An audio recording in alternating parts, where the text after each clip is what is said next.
عم تجيني تساؤلات وتعليقات انه انا فلسطيني، وين بتنصحني اقدم لجوء؟ وين افضل دولة بالنسبة للجوء الفلسطيني؟ هذا الفيديو لك اذا انت فلسطيني، ربي يعزك ومنور. اسمع الفيديو الاخير واسمع نصيحتي لك من اخ لاخ. قبل ما نبدا الفيديو راح نوجه تحية كبيرة للشعب العربي الفلسطيني، اهل العزة والكرامة والكبرياء، والله ينصركم على كل ظالم. من المعروف أصدقائي الفلسطينيين بعد ما تغربوا وتم احتلال أرضهم، الله يرجع الأرض لأصحابها إن شاء الله.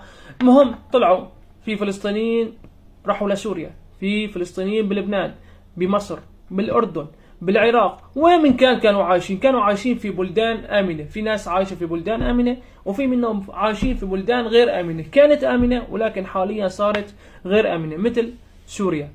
على مثل الفلسطيني السوري يعد بلا وطن بعد الحرب اللي صارت في سوريا. لجوء هذا الفلسطيني السوري، خصنص الفلسطيني السوري، لجوءه مقبول مثله مثل السوري. حتى له هون عندنا في هولندا امتيازات اكثر، انه بيحصل على الجنسيه الهولنديه ب3 سنوات من تاريخ دخوله هولندا.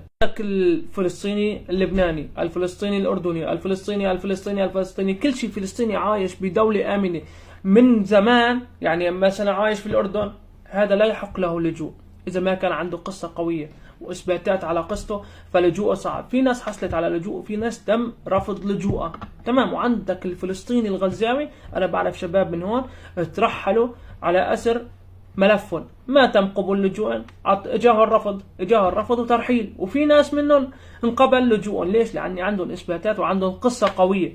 يعني بالاخير كلها حظ، سبحان الله. بالاخص الفلسطيني السوري هذا لجوءه مقبول على الغميضه. يعني هو كان في فلسطين ويجي على سوريا وصار في سوريا حرب، هذا يعتبر بلا وطن. الدولة اللي أنصح بها أصدقائي للفلسطيني بشكل عام في المرتبة الأولى بلجيكا، وفي المرتبة الثانية هولندا. هدول الدولتين ركز أنت على بلجيكا. بلجيكا أفضل دولة للجوء الفلسطيني، والله ييسركم الجميع. وكل شيء مقدم لجوء إن شاء الله ياخذ لجوء وياخذ أوراق، والله يجمعكم بأحباب قلبكم، حبايب قلبي فلسطينيين. ربي يعزكم.